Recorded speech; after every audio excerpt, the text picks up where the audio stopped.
Brothers and sisters, this morning we're continuing our study of the book of Lamentations. We'll be looking at chapter 2, verses 18 to 22, where we see the deep sorrow of God's people and how they cry out to Him.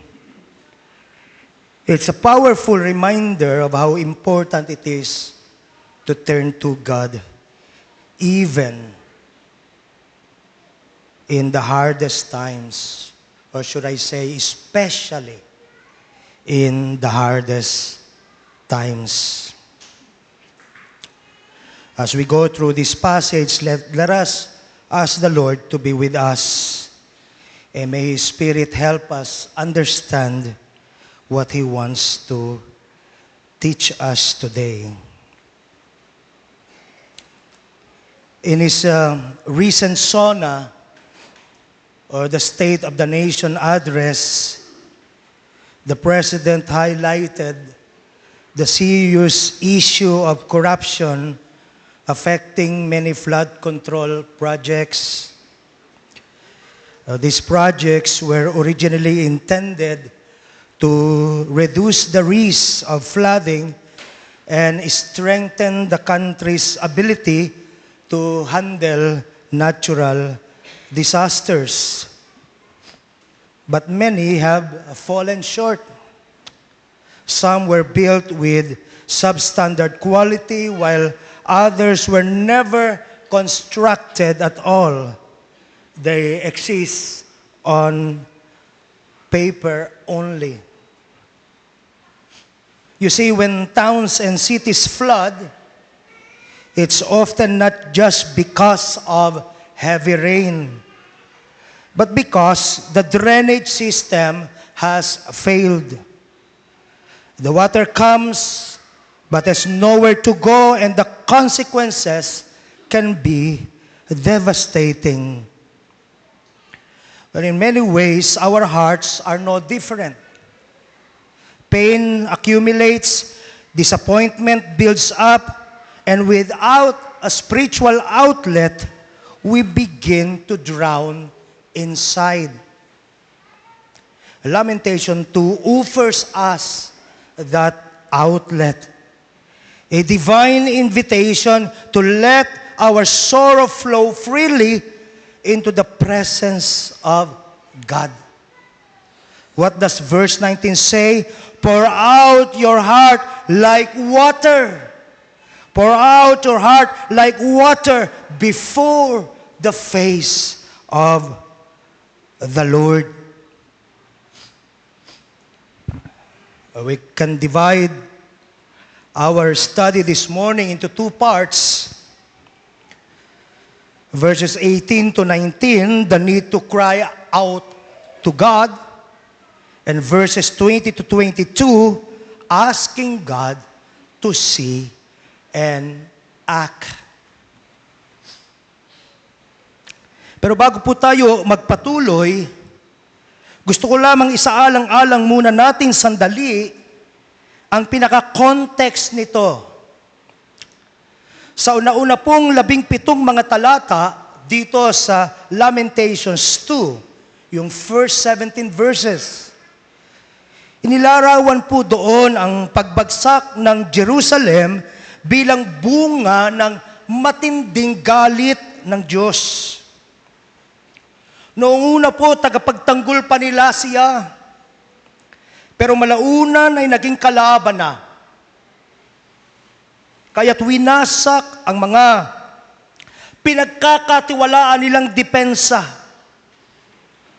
Pati na ang mga banal na tako tulad ng templo. Ipinatapon maging ang mga pinuno at labis na naghirap ang lahat ng mga tao. Nagdadalamhati ang buong bayan habang nililibak ng mga kaaway ang wasak na lungsod na dati po ay hinahangaan at dati po ay kinikilala sa kagandahan. Dapat nating maalala, mga kapatid, na hindi ito basta sakaw na lang, hindi ito basta trahedya lang. kundi ito po ay katuparan ng mga babala ng Diyos sa loob ng mahabang panahon. Huwag nating ma-miss yun. For the longest time, the Lord God has been warning His people.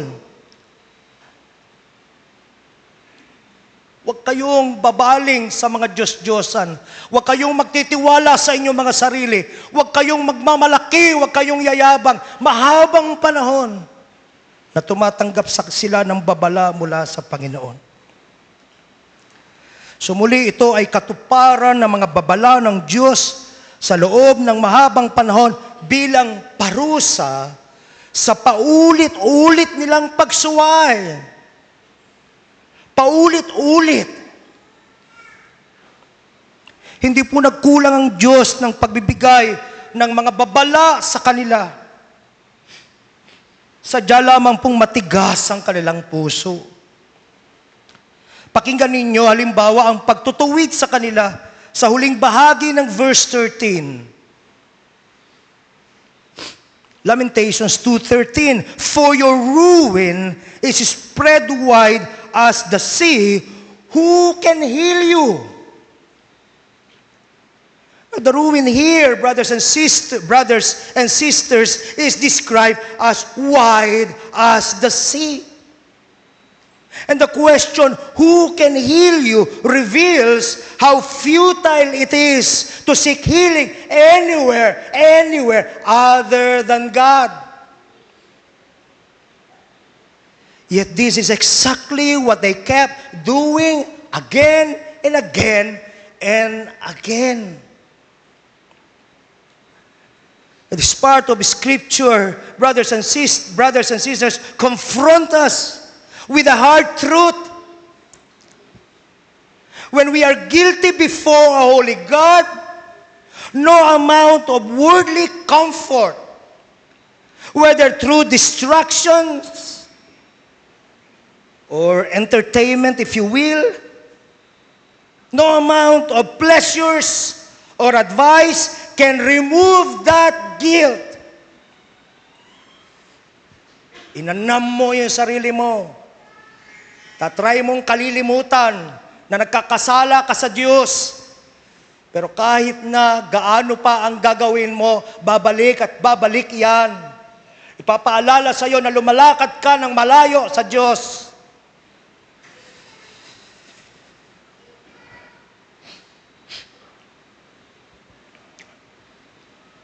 Sadly, false prophets offered empty promises and failed to confront the people's sin. Their comforting words only made things worse. Let us read verse 14. Your prophets have seen for you false and deceptive visions. Again, your prophets have seen for you.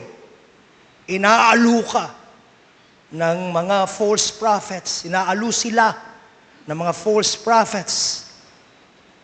False and deceptive visions. They have not uncovered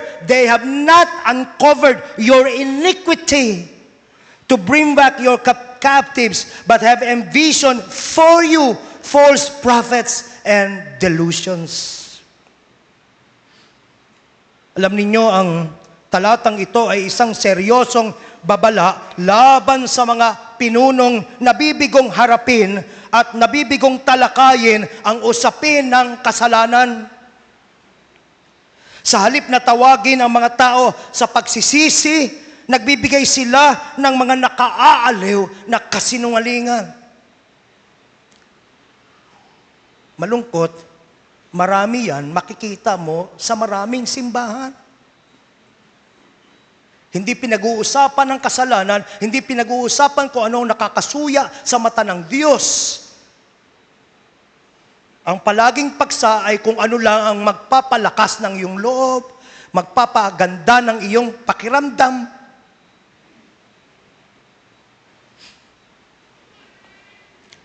Mga maling pangitain na nauuwi lamang sa kapahamakan.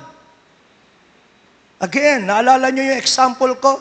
May cancer ka na, ayaw mong marinig na merong kang 4th stage cancer, so masaya ka na sinabi sa'yo ng isang bulaang doktor na may lagnat ka lang.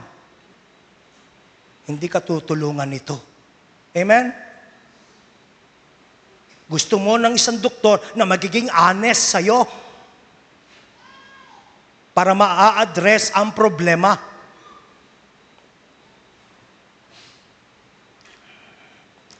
Mas pinili pa ng mga pinunong ito ang popularidad kaysa sa katotohanan. Mas mahalaga pa sa kanila ang magustuhan sila ng tao kaysa malugot sa kanila ang Diyos.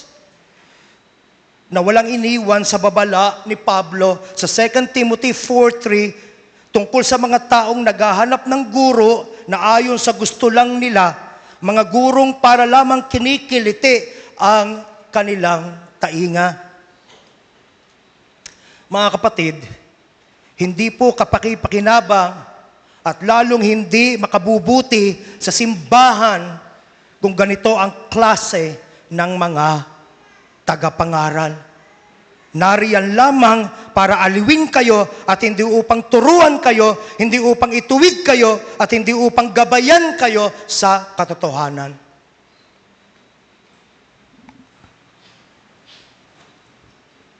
Moving on, verses 18 to 19, the need to cry out to God.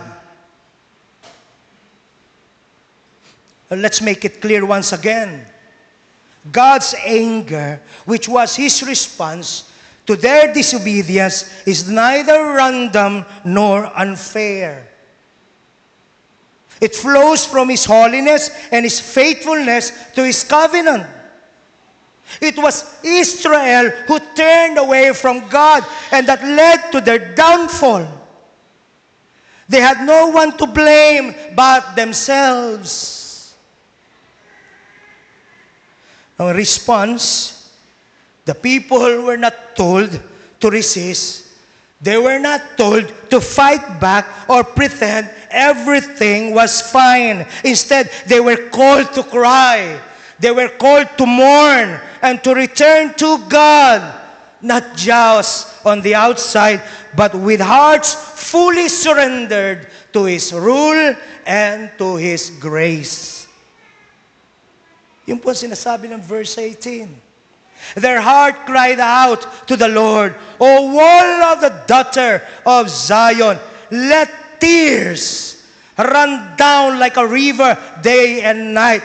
Give yourself no relief. Give your eyes no rest. Kung seryoso ka sa sitwasyon na mayroon ka ngayon, kung ngayon bitawan mo lahat, lumapit ka sa Diyos, huwag kang magpahinga, magmakaawa ka sa Diyos.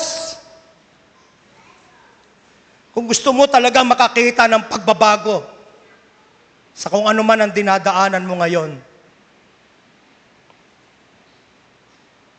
Oh, brothers and sisters, please remember this. True repentance begins when we stop dwelling on our pain. Bine-baby mo. Di ba sometimes ganun ang ginagawa natin? Kawawa naman ako. Bakit nangyari sa akin to? Sa halip na ugatin natin, bakit nga ba? Kaya may mga pagkakataong malaunan, ang Diyos pa may kasalanan di ba? Ano ang pagkukulang ko sa iyo, Panginoon? Bakit? No. We need to stop dwelling on our pain. We cannot move forward if we remain trapped in that place, if we remain trapped in that mindset. Instead, we must turn to the one who allowed it. We must turn to the one who allowed the pain. He allowed the pain for a purpose, mind you. Huwag natin kalimutan yun. Dumadaan ka sa dinadaanan mo ngayon, gaano man ito kabigat, dahil mayroong layunin ng Diyos. This is the Lord's doing. And because it is His doing, we cry out to Him. He is the only one who can reverse it. He is the only one who can change your situation. Gawa ng Diyos yan eh. So kung gawa niya, takbo ka sa Kanya. Don't give up praying. Now this prayer is not just an emotional release. It's a heartfelt cry to God, acknowledging that He is not distant in judgment, but present and sovereign over all.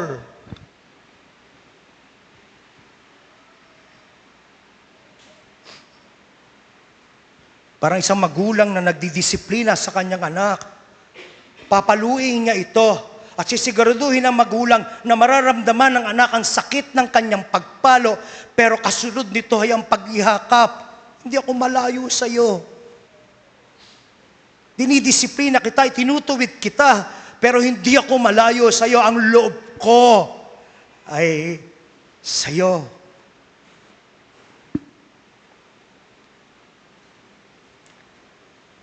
So kung hindi siya malayo sa iyo, iyak ka sa Kanya. Yan yung challenge sa atin, mga kapatid. Managhuy ka sa harapan ng Panginoon. Umiyak ka sa gitna ng iyong pagdadalamhati. O bagamat sa Biblia, ang pagluha ay karaniwang palatandaan ng pusong durog, pero ito ay higit pa sa pagbubuhos lamang ng damdamin o paglalabas lamang ng sama ng loob. Ang panalangin pinag-uusapan po natin dito ay taimtim na paglapit sa Diyos. Sapagat batid mong hindi siya malayo, naroroon lamang siya at bilang Panginoon, may kapangyarihan siyang papangyarihin ang anumang loobin niya. Panginoon, pwedeng mabago ang kalagayan ko ngayon dahil wala kang hindi kayang gawin. Kaya hindi ako titigil ng pag-iyak sa iyo. Magmamakaawa ako sa iyo. Have you done that? When was the last time that you did that?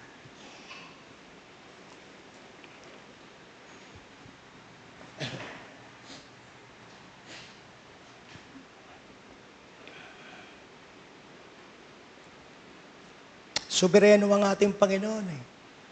Oh, sobereno siya.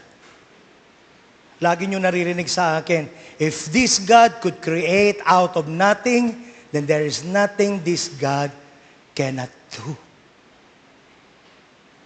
Anong nagpipigil sa iyo na lumapit sa Kanya, umiyak sa Kanya?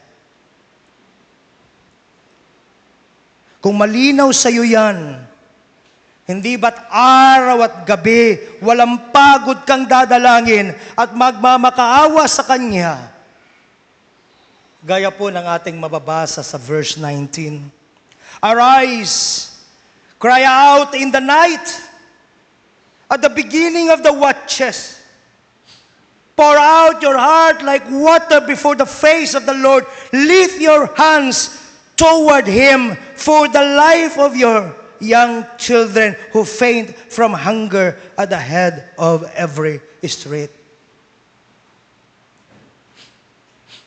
Brothers and sisters, we must choose to rise and pray.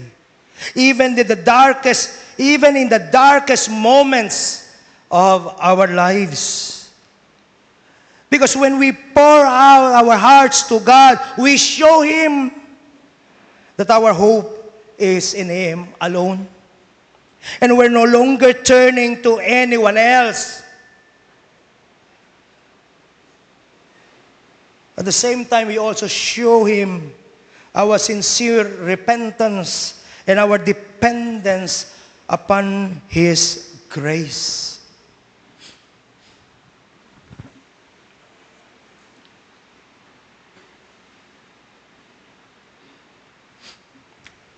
Wala ako, Panginoong, ibang mababalingan, Ikaw lang. Kaya sa iyo ko lahat ibinubuhos ang aking at nilalagak ang aking pag-asa. That's why Hebrews 4:16 encourages us with these words. Let us therefore come boldly to the throne of grace that we may obtain mercy and find grace to help in time of need. Halos tinitiyak ng Panginoong Diyos dun na hindi ka lalabas ng empty-handed. You will find grace. Maaaring hindi sa itsura at sa paraang gusto mo, pero tatanggap ka ng biyaya mula sa Diyos. Do you remember the Apostle Paul? He prayed to the Lord.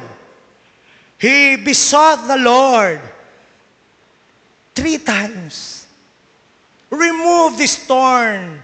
Oh God, hindi nilis ng Panginoon yung thorn Ano yung binigay ng Panginoon? Abundant grace. Especially in your weakness, my grace will abound. Yun ay binigay ng Panginoon. Do you remember, again, na meron akong kidney problem?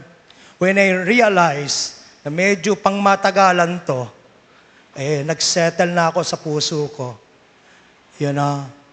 In my weakness be glorified. Nagpagawa ako ng t-shirt. Siya kong suot every time na pupunta ako sa dialysis center. In my weakness, be glorified. Hindi mo babaguhin. Panginoon, 1 year na nakalilipas, hindi ako nakakatagpo ng kidney match. So, I submit to you. In my weakness, be glorified.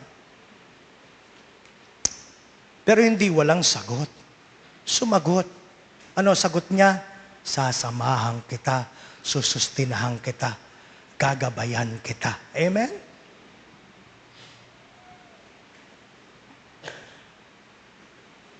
As John Mackay said in his commentary on Lamentations 2, and I quote, so dire is the situation there, or so dire is the situation, there can be no excuse for not exhausting every faculty they possess in presenting their need before God.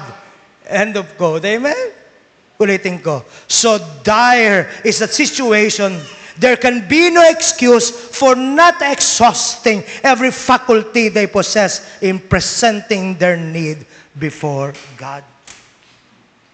Kung talagang napakatindi na nung kalagayan mo, napakabigat na, hindi ba ibibigay mo na ang lahat? Ang buo mong lakas, ang buo mong pag-iisip, lahat-lahat na.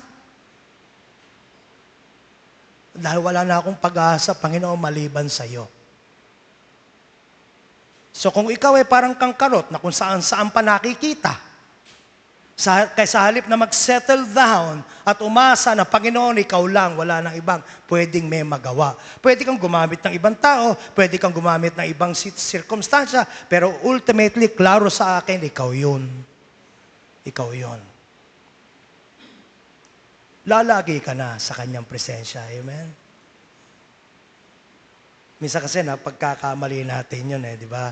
Sinasabi natin, nagtitiwala tayo sa Panginoon. Pero saan ba ang pinakamatalinong doktor? Saan ba ang pinakamagaling na ganire? Pinakamagaling na ganyan?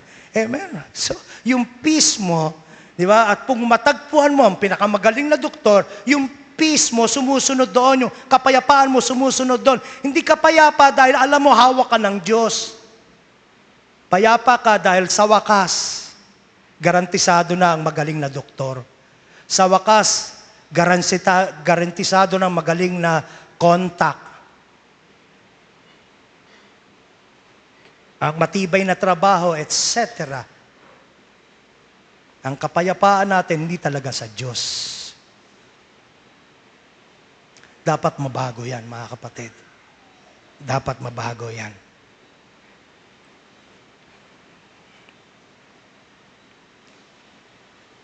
Well, just how dire was their situation?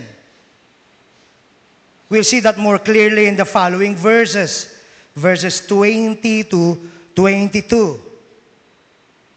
I'm now on my second point, asking God to see and act.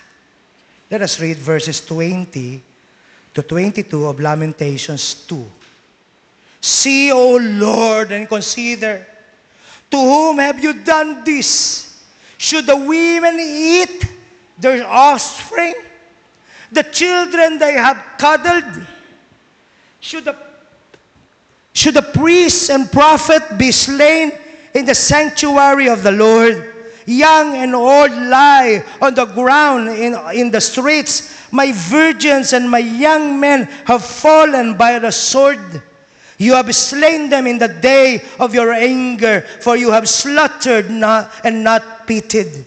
You have invited us to a feast day, the terror that surround me. In the day of the Lord's anger, there was no refugee or survivor. Those whom I have borne and brought up, my enemies have destroyed. These verses, brothers and sisters, are some of the most heartbreaking in the Bible.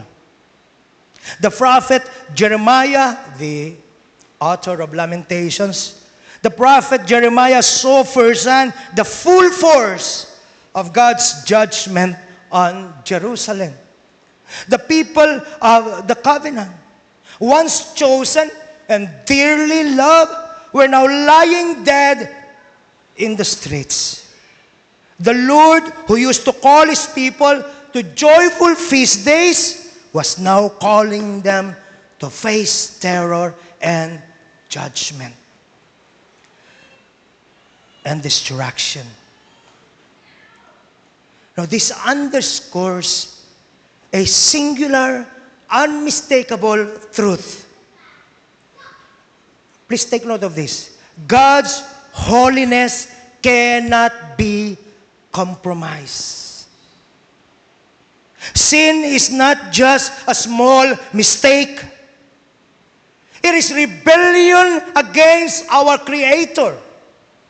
And when His people continue in sin, God responds with justice. We also need to understand that what happened here is actually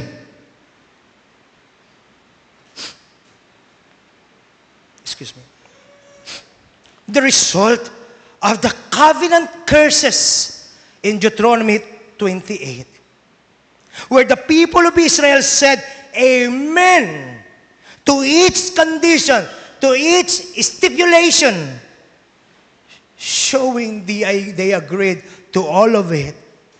Just as we read in Deuteronomy 27. As early as Deuteronomy, mga kapatid, sabi ng Panginoon, kung gagawin niyo ito, ganito ang mangyayari. And all the people said, Amen. Amen. Agree. Agree kami. We will sign the contract. Kung magtatapat kayo, pagpapalain ko kayo, ay Amen. Pero kung hindi, ito ang aanihin nyo, Amen din. Klaro sa kanila, mga kapatid, ang lahat. Do you remember what we said before? God is faithful even in judgment. He is not only faithful in bestowing blessings, but also in judgment.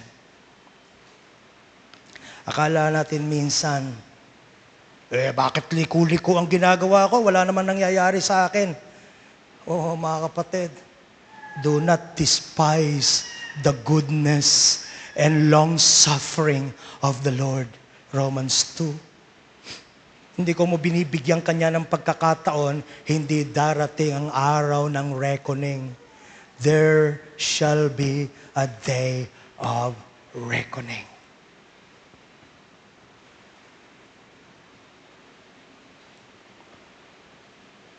Mga kapatid, hayaan nating ang mga talatang ito ay magdala po ng kapakumbabaan sa atin. Pumukaw po nawa ito, gumising po nawa ito sa ating mga pag-iisip. Madalas kasi, binabaliwala lamang natin ang kasalanan. Pero dito makikita natin ang tunay na kabayaran nito. Ang kabayaran ng kasalanan ay mabigat. Ang kabayaran ng kasalanan ay nakapanglolo mo. Ang kabayaran ng kasalanan ay kamatayan.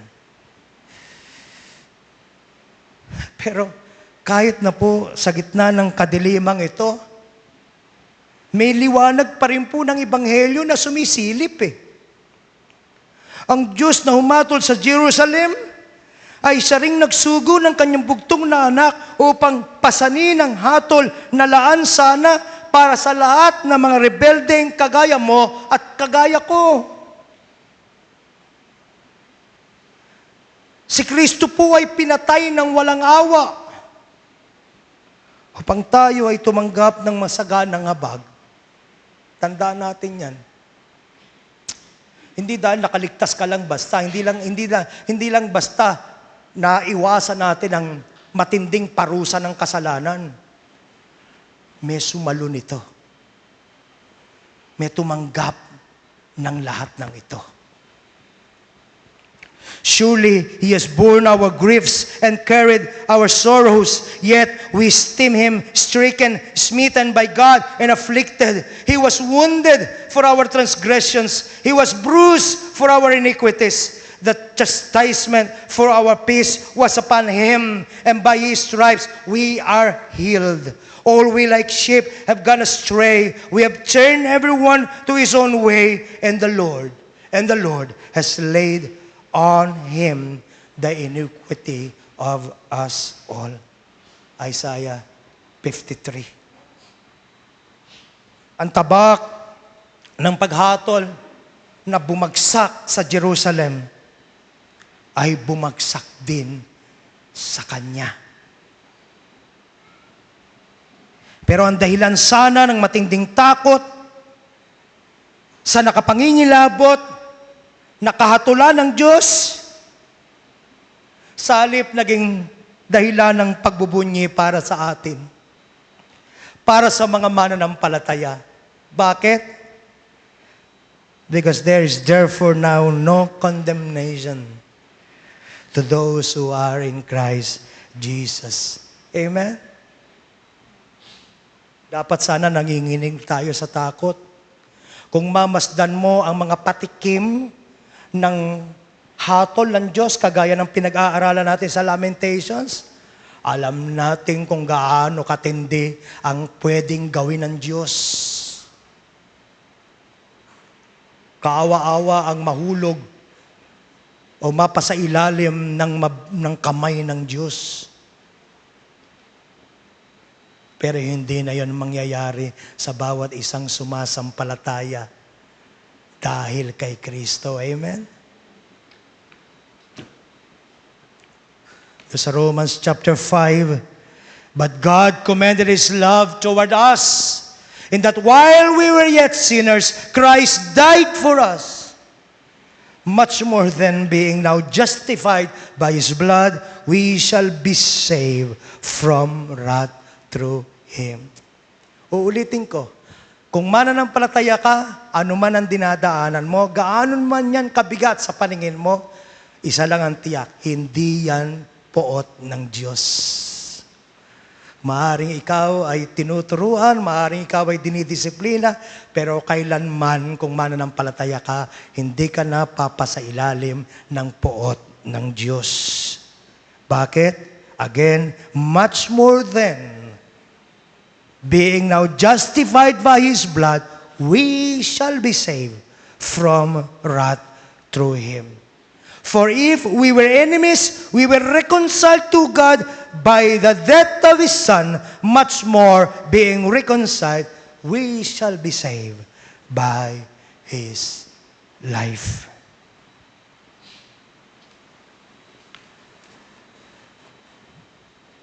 So brothers and sisters, and may this passage reminds us once again that lament is not weakness. It is worship. Kung matagpuan mo ang sarili mo na umiiyak, nag-aalo na ang kung ano-ano sa mukha natin dahil wala na sa'yo kung paano ang itsura mo, wala na sa'yo kung paano ka tinitignan ng tao. Basta klaro lang sa'yo na basag, na durog ang puso mo, na kailangan mong dalawin ka ng Diyos. Pagsamba po yan. Pagsamba po yan sa paningin ng Diyos. Lament is the soul refusing to be silent in suffering.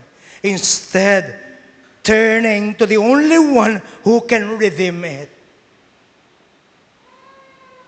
And thanks be to God, brothers and sisters, in Christ, we see the ultimate answer to lament.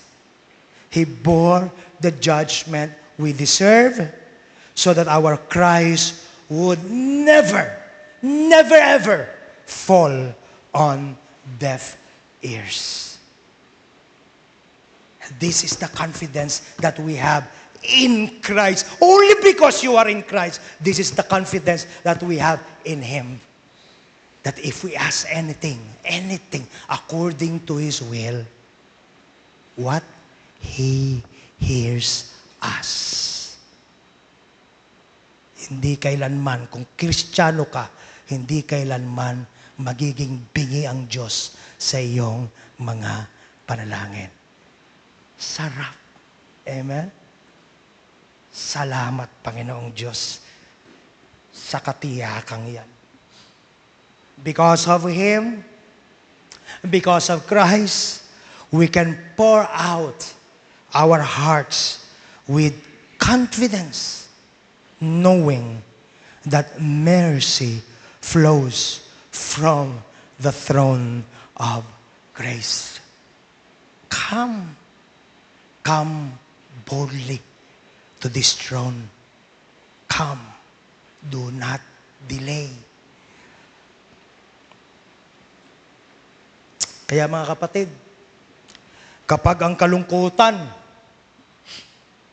ay unti-unti mo nang nararamdamang bumabalot sa'yo, kapag ang kanyang paghatol ay tila nakaamba na sa'yo, kapag ang bigat ng kasalanan ay nakapanghihina, nakapanglulumo, parang hindi mo na kaya, huwag kang lumayo sa Diyos. Lumapit ka sa Kanya. Ibuhos mo ang iyong puso. Bakit? Sapagkat siya ay hindi lamang makatarungang Diyos.